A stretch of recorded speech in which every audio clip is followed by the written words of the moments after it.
At Capella University, you'll get support from people who care about your success. From before you enroll to after you graduate, pursue your goals knowing help is available when you need it. Imagine your future differently at capella.edu. You're listening to a Mint podcast brought to you by HT Smartcast. Good morning, listeners, and here's wishing you a happy International Women's Day. Don't be startled. You're listening to Top of the Morning by Mint, your weekday newscast that brings you 5 major stories from the world of business. I'm Devina Sengupta, Deputy Editor at Mint. I write about careers, workplaces, and higher education. I'm your host for this special episode and will be substituting for Nelson John. It's Friday, March 8, 2024. Let's get started. Top of the Morning by Mint. Markets ended flat on Thursday as Sensex maintained its position above the 74,000 mark. The benchmark indices showed marginal gains across the board, although oil companies in particular performed poorly. Bharat Petroleum, Indian Oil and Reliance Industries fell by more than a percentage point each. The market has maintained its bull run for a few weeks now. Retail investors have reason to be delighted, but so do multinational companies. Startups and new economy reporter Priyamvada C writes that multinational companies have been selling their stakes in Indian companies. Companies like America's Conagra brands, British American Tobacco, and Japan's Sumitomo Wiring offloaded their holdings in Indian companies to take advantage of high share prices and pay off debt in high interest markets. The multinationals will use these proceeds for a host of purposes, using this moment to effectively manage their treasury and investments, notes Priyamvada. One such deal took place just yesterday evening. Singapore's telecom giant Singtel sold 0.8% of its stake in Airtel to investment firm GQG Partners. The value of the transaction was just above $700 million or 4,888 crore rupees. Even after this deal, Singtel remains the largest stakeholder in Airtel, even more than Airtel's promoters, the Bharti Group. Mint's telecom correspondent Gulveen Aulak reports that Singtel hopes to equalize its stake with Bharti over time through such deals. GQG Partners, an investment firm based in the US, has steadily increased its bets in India. It bought large chunks of Adani Group companies last year. It also invested in GMR Infrastructure, IDFC First, and JSW Energy.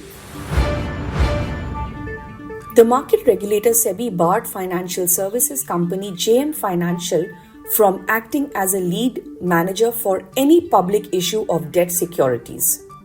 The order came after SEBI found some serious lapses in a case where JM Financial acted as a lead manager for a public issue. During a routine examination, SEBI found some inconsistencies with this debt offering. Mint's legal correspondent Priyanka Gawande explains SEBI's 22-page order, which is likely to have consequences for JM Financial's share prices when markets open. If you're a woman, today is as good a day as any to learn about your rights. Mint Money's Aprajita Sharma writes about some key financial laws every woman should be aware of. Aprajita speaks to legal experts about Indian laws surrounding inheritance, insurance, and loans. They are structured differently for men and women and differ across religions. It also points out contradictions in our system. For example, how the laws have exemptions for women to encourage them to buy properties, but how it is also more difficult for women to get loans. It's not easy being a woman in corporate India, or in India for that matter. I teamed up with my colleagues Sunira Tandon and Madhurima Nandi to bring you stories of 4 women at various stages in their careers. What's been their journey so far?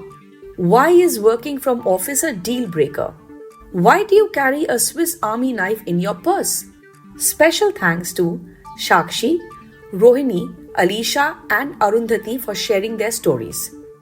These are stories of determination and success. I hope you have a great time reading this piece as we had reporting and writing it.